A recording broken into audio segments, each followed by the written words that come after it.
Oui, alors j'essaie toujours de réfléchir dans le but de produire une synthèse, d'essayer de comprendre pourquoi le système, à travers les médias mainstream et à travers comment dirais-je, les mises en scène politiques, essaye de nous vendre en ce moment l'écologie.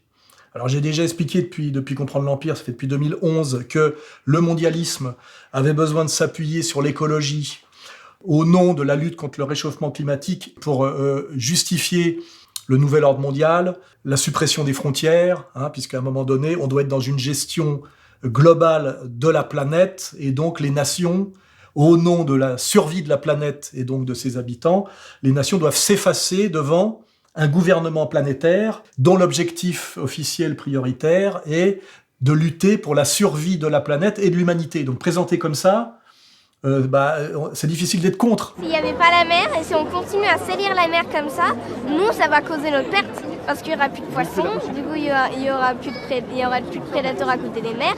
D'abord, d'ailleurs, les pôles commencent à fondre, c'est vraiment pas bon. Alors imagine les pauvres bébés ours blancs, c'est trop mignon, ça ne peut pas mourir. Il faut se rappeler qu'au départ, ça démarrait avec Al Gore, qui avait été le rival à la présidentielle de Bush fils, et qui avait gagné, je crois, les élections. Et il avait été négocié en douce, il avait renoncé à contester l'invalidité de l'élection, il y avait eu un recomptage des voix, etc. Just moments ago, I spoke with George W. Bush and congratulated him on becoming the 43rd president of the United States. And I promised him that I wouldn't call him back this time. Et en fait, on lui avait offert, pour sa soumission et son silence, la rente de l'écologie mondialiste. Un vice-président des États-Unis sur la croisette, ce n'est pas courant. Un Américain qui va à pied de son hôtel au Palais des Festivals non plus. Un geste évidemment symbolique, il n'y a que 200 mètres. Mais Al Gore est venu présenter un documentaire sur les dangers de la pollution et le réchauffement climatique. Au lendemain de son échec contre Bush, Al Gore a décidé de sillonner les États-Unis avec une conférence diaporama pour sensibiliser les Américains au problème. 1000 conférences en 5 ans. Il faut se rappeler que ça a commencé comme ça. Donc, l'écologie mondialiste qui lutte contre le réchauffement climatique, c'est déjà un fromage, on va dire, impérial, et de partage du pouvoir. On voit bien que c'est très complémentaire et très opposé. C'est l'écologie, c'est la paix, c'est la nature, et puis l'autre, c'est la guerre, c'est la technologie, c'est la méchanceté. Donc, c'est important de voir que ça démarrait comme ça. Après, deuxième remarque, il n'est pas question de contester qu'il puisse y avoir du réchauffement climatique. Même si parfois, d'ailleurs, on parle de dérèglement climatique. Le problème de la thèse officielle du GIEC, c'est que c'est un réchauffement climatique dont est responsable l'activité humaine, et notamment à travers son industrie. C'est-à-dire, en fait, ce qu'on appelle son développement. Combustion du pétrole et du gaz, déforestation, agriculture intensive. Depuis la révolution industrielle, les activités humaines émettent de grandes quantités de gaz à effet de serre, principalement du dioxyde de carbone et du méthane.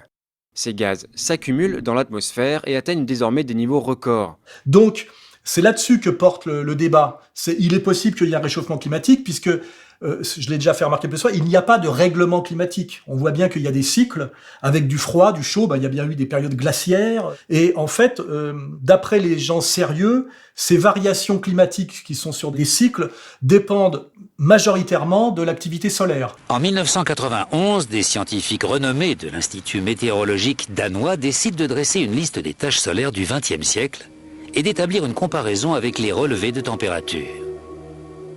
Ils découvrent ainsi un lien incroyablement étroit entre l'activité du Soleil et les changements de température sur Terre. On nous a dit, ok, mais ce n'est peut-être qu'une coïncidence. Alors comment prouver que ce n'était pas une simple coïncidence? La solution évidente était d'étudier de plus longues périodes ou des périodes différentes. Nous sommes donc remontés dans le temps. Le professeur Friis Christensen et ses confrères se penchent donc sur 400 ans de passé astronomique et cette fois encore ils découvrent que les variations de l'activité solaire sont intimement liées au changement de température sur Terre.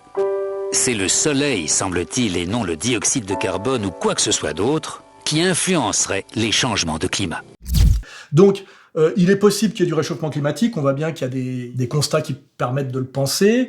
On voit bien qu'il y a une période, on va dire, de dérèglement climatique par rapport à des périodes peut-être plus stables, c'est ça qu'on va dire. Mais de toute façon, il n'y a jamais eu de règlement climatique.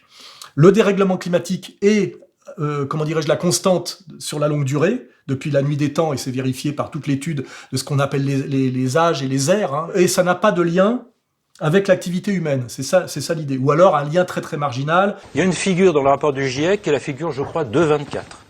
Cette figure nous montre quoi? Que la température n'a pas bougé depuis 20 ans. Non, elle a décru. Non, pas depuis 20 ans. Elle a décru avant, mais pas depuis 20 ans. Depuis 20 ans, elle n'a pas bougé. Or, dans cette période de 20 ans, a été envoyé dans l'atmosphère 40% de tout le CO2 émis depuis le début de l'ère industrielle au 19e siècle. Où est la relation de cause à effet? Et puis alors à un moment donné de penser que le CO2 égale, je sais pas quoi, l'empreinte carbone, machin, etc. Là on tombe dans de la fiscalité, à la limite de l'escroquerie, sur l'air qu'on respire. Et qui permet aussi, on l'a dit, par ailleurs, une tentative de contrôle politique sur des pays dont on veut empêcher le développement. Ça peut être par exemple lié au développement chinois, etc., etc. Donc c'est un sujet, comme d'autres sujets d'ailleurs, bien pourri, bien manipulé politiquement, et qui s'appuie comme souvent sur comment dirais-je, une tendance générale, c'est que les gens sont inquiets, on va dire, de l'évolution assez froide de la société industrielle hyper-technicienne, et ont effectivement un désir un peu de retour à la nature. C'est lié aussi peut-être au décor suburbain, hein, tout ça. Donc c'est assez malin, voilà, hein, voilà. Alors après, quand j'ai mis ce préambule en place, on voit bien qu'il y a eu une grosse offensive récemment avec la petite Greta. You cannot solve a crisis without treating it as a crisis, without seeing the full picture. You cannot leave the responsibility to individuals, politicians, the market, or other parts of the world to take. C'est qu'aujourd'hui, pour vous vendre que la planète est en danger et qu'il faut la sauver par la taxe carbone, c'est-à-dire par une fiscalité mondiale qui a été inventée, je crois, par Goldman Sachs, et qui est l'impôt ultime, c'est-à-dire l'impôt sur l'air qu'on respire, hein, l'impôt sur du vent, eh ben on nous met en avant une gamine de 15 ans qui en plus est autiste, Asperger, je crois, c'est-à-dire on peut dire, si on veut être un peu méchant, débile mental. You've called being on the spectrum your superpower. Why? Because it helps me see things in a way that others might not see, and it just helps me be different, which I think is a superpower where in a society where everyone is the same, where everyone thinks the same, everyone looks the same. Donc là, on nous colle une gamine de 15 ans qui insulte les hommes politiques des nations en leur disant « Vous avez gâché ma jeunesse ou mon enfance ». Yet you all come to us young people for hope. How dare you? You have stolen my dreams and my childhood with your empty words. Alors que c'est une fille à papa de pays nordiques, c'est-à-dire là où la couverture sociale, le niveau d'éducation est le plus élevé du monde. Hein. C'est-à-dire que des enfants dont on a bousillé la jeunesse, on pourrait parler des enfants d'Irak, des enfants du monde arabe en ce moment, des enfants du tiers-monde, des enfants de Gaza, des enfants de certains pays d'Amérique latine. Enfin, on est dans une obscénité totale, mais il y a quand même derrière, il y a du concept. Hein. Le concept, c'est l'écologie monde, avec derrière l'empreinte carbone, la taxe carbone, donc une fiscalité, et une enfant voit mieux les choses, ce qui a beaucoup à voir d'ailleurs avec des restes de pensée magique, hein, le chamanisme, la transe, etc.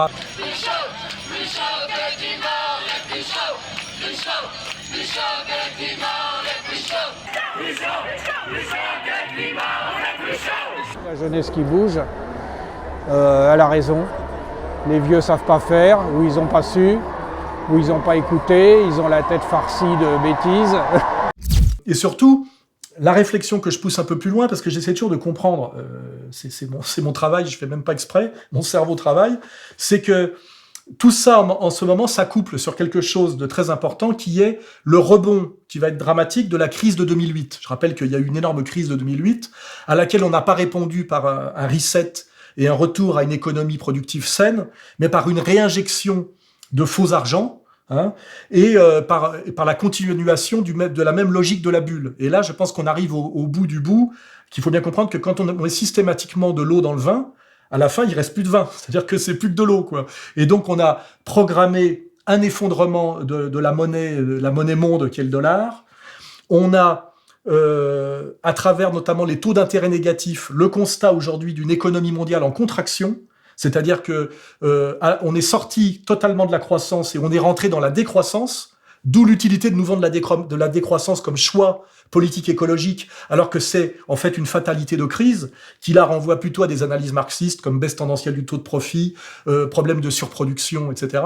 Donc on voit que tout ça se combine en ce moment. Le nouvel ordre mondial et l'oligarchie mondialiste est en train de se poser une question qui est assez dramatique pour elle, c'est de continuer à maintenir le nouvel ordre mondial avec une crise économique et financière monstrueuse qui va nous faire rentrer réellement en régression violente. Bien comprendre aussi que la logique capitaliste de la, comment dirais-je, du prêt systématique et forcé, c'est-à-dire la logique de la dette, implique pour rembourser le prêt la croissance continue. Et quand cette croissance, on ne peut plus la maintenir parce que le marché est saturé, eh ben on est dans des logiques de bulles et de financiarisation, c'est-à-dire d'approche, on va dire, kabbalistique de l'économie. Et tout ça va nous péter à la gueule bientôt, c'est ce qu'on appelle le reset obligatoire. Alors on sait dans l'histoire du capitalisme que ça arrive régulièrement, c'est le principe des crises et des sorties de crise par quelque chose qu'on va peut-être se prendre dans la gueule bientôt, qui s'appelle la guerre, c'est-à-dire on casse tout pour pouvoir recommencer. Donc là on voit bien qu'on est de plus en plus dans une logique d'avant-guerre, sur deux critères, c'est-à-dire nous vendre la contraction de l'économie, la régression économique qui va produire une violence sociale très importante, disparition de l'État-providence, etc. Nous le justifier par l'écologie, c'est-à-dire nous allons renoncer quelque part au bienfait de la croissance et nous allons rentrer volontairement en décroissance, et c'est là qu'on voit le lien entre la décroissance, d'ailleurs depuis le Club de Rome, et l'oligarchie mondialiste. Ils vont habiller d'écologie une régression sociale et économique violente qui ne peuvent plus maquiller et masquer.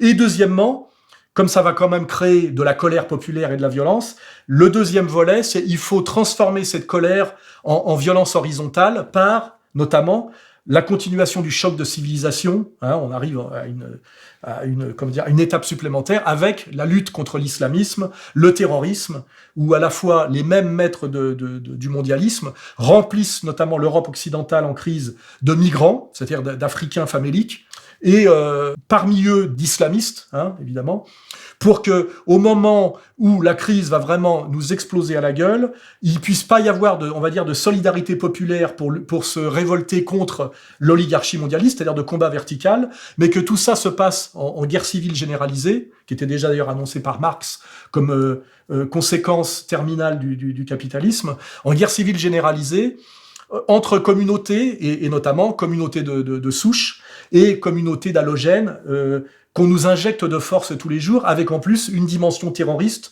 par l'islam radical. Bon là, c'est pareil, si je veux bien compléter, rappelons que l'islam radical, depuis la chute de l'ennemi communiste, a été la stratégie de rechange de l'impérialisme, on va dire d'abord américain, qu'on a remplacé donc le péril rouge par le péril vert, que tout ça a été voulu par les néoconservateurs, qui sont d'anciens trotskistes de gauche, convertis à l'impérialisme de droite, mais qui sont tous des juifs ashkénazes, les penseurs, les acteurs du mondialisme, et qu'on a donc effectivement cette alliance très très malsaine avec, on va dire, des mondialistes de gauche qui, au nom de l'humanitaire, toujours pareil, de la mentalité gentille, remplissent déjà ce qui nous intéresse, l'Europe occidentale de migrants, et de l'autre côté, on va dire des mondialistes de droite qui, eux, sont dans une logique effectivement belliqueuse, activent des réseaux terroristes islamiques radicaux qui viennent en droite ligne de financement saoudien, et avant, il y a quelque temps encore, comment dirais-je, qatari, même si maintenant les Qataris sont un peu sortis du jeu pour d'autres raisons. Donc on voit bien que tout ça, en fait, ce triangle monstrueux, quand on remonte en haut de la pyramide, on a le fameux œil, en fait, tout ça sont des stratégies, et même plusieurs phases d'une même stratégie de survie du mondialisme et du nouvel ordre mondial en période de crise aggravée. Voilà, je vous ai quand même là, je pense que c'est ça l'intérêt, c'est de faire cette synthèse. Une fois que j'ai posé ce décor, c'est comme ça qu'on peut avancer.